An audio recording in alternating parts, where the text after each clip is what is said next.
Va sortir... Va començar amb un pot de cachondeo, en un principi, la veritat. Ens van començar a fer fotos amb uns altres, i que mos podríem presentar, i que sí, que si no. I en Manuel va tenir la bona idea de demanar a en Llorenç a veure si li agradaria.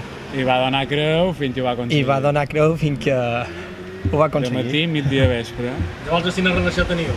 Nosaltres tenim relació de les nines, cari tot. Les nines. De córrer.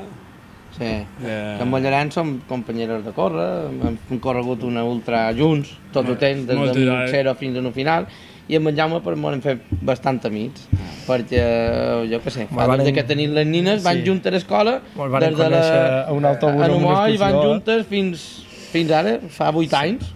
Com va ser el dia en general, el seguiment i després la victòria? Jo m'havien comentat que era una cosa espectacular i que me passaria de bomba. I la veritat que és mal d'explicar.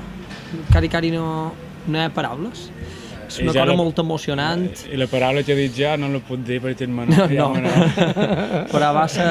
És que és inexplicable. Fareu una preparació especial? Farem un pot de preparació. Bueno, más o menos... Estem preparadets. Más o menos m'agrada l'esport. No són sedentaris. No és que... Sou una candidatura atlètica. Sí, són petitets i maires, però no...